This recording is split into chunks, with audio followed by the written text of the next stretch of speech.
Hey Living Waters, Drew here. So for this Soul Care Saturday video, I wanted to talk about something, just an observation I've made in my own life and in the life of those that I've walked with over the years, um, on a topic that might just feel a little heavy immediately, and that topic is shame. And the observation that I want to bring up is something that I hope will help anyone who's walking through different areas of pain or dysfunction or brokenness in their life, and help you to give yourself permission to engage with those things powerfully and with confidence.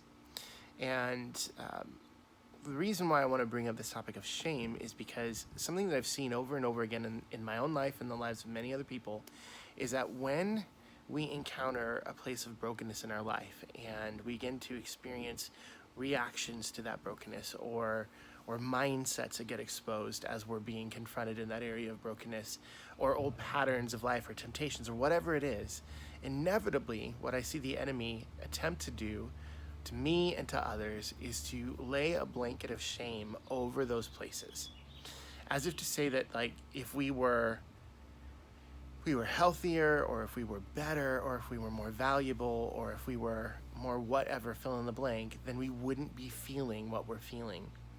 And instead of being able to look at what we're feeling and in grace and in security say, okay, what is what I'm feeling telling me? We get to this place where we start shutting down, or we start trying to cover over what we're feeling, or repress it or ignore it.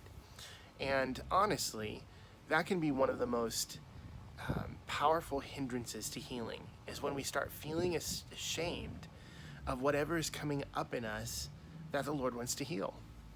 I remember particularly where this began to play out in my own life with temptations. And for those of you who know, I've dealt with sexual brokenness in my history, and with that comes a lot of temptation to engage in things and attractions to things that if we were just really determined to live a very godly and discipled life, then those things wouldn't have any place in it. And so whenever a temptation or a feeling or a pull of my heart would start coming up, I would immediately feel ashamed of it and try to push it down and to shove it away and to try to minimize the impact that I felt of it on my life. And the problem is it wasn't helping me. It wasn't helping me because those temptations or those feelings or those reactions, they were showing me and revealing to me places in my life that were broken and full of pain.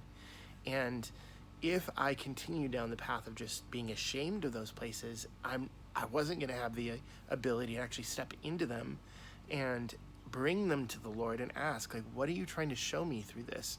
What is this revealing about my heart or my soul or whatever it is?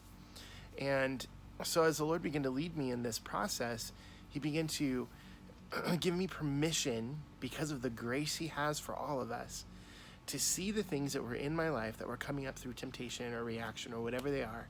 And instead of being immediately ashamed and embarrassed, be able to look at them and say, okay, God, tell me what this is revealing about my heart.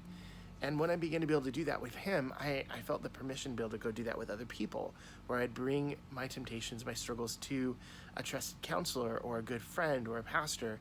And because the Lord was already teaching me that I didn't have to be ashamed, and he was directing me to people who also understood that the things that come up in our lives, if we bow to them in shame, then we never really get any healing or place of traction in those. So the people that I was going to understood that, and I began to, instead of hiding or repressing all this stuff, bringing it to him and bringing the full weight of it to him and saying, what is this revealing to me about where I'm at and what I'm struggling with, and sometimes even the path to heal it. And so just one of the things I want to bring up right now is that, we all are experiencing this season very differently. And to compound on top of what we've been talking about for weeks, like coronavirus, now we have social issues that are popping up that are bringing people into an awareness of deep brokenness, maybe in our own perceptions and certainly in our culture. And I guess the caution that I want to bring to all of us is that if we step into shame in all of these things, whether it's shame for our privilege or shame that we haven't experienced things that other people have experienced, or shame for our race, or shame for history, shame will not allow us to grow. Shame will not allow us to actually seek healing or a solution. Instead of shame, we need to approach things with honesty. And honesty and shame, they don't work well together. So you can be honest about something that you're dealing with, and shame, if you give it the spot, will shut it down and will make us try to cover it or put a layer on the top of it, or will keep us paralyzed to it. But honesty allows us to look at something, assess what truly is, and then say, okay, how do we fix this? How do we address this? Do we have to repent? Do we have to seek a strategy? Do we have to change a mindset? Do we have to make reparations? What do we need to do? Honesty allows us to do that. Shame does not. Now, that's not to say that there are not some things in our life, in our history, in our nation, or whatever, big picture, little picture, that aren't shameful. Yes, there are things that are shameful. My sin was shameful. In our culture, racism is shameful. In our culture, hatred and classism, these things are shameful. In our own reactions, the way we might hurt people or betray Jesus, those things can be shameful.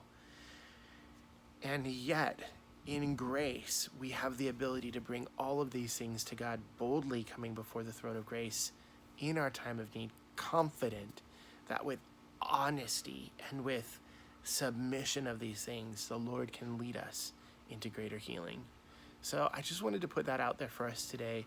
If you're dealing with shame over a pattern in your life, or over a place of brokenness in your life, or if you're feeling shame over where our culture is, I understand there are things that we need to address and be honest about. But if we stay in shame, there's no place to move forward. At any rate, I hope you all are doing well. Again, as I always say, I can't wait for the day when we get to stand together, worship together, hug each other, whenever that will be. And until then, I love you. Our team of Living Waters, we love you all. And we're looking forward to some day soon where we can be together. Have a blessed Saturday and have a blessed week.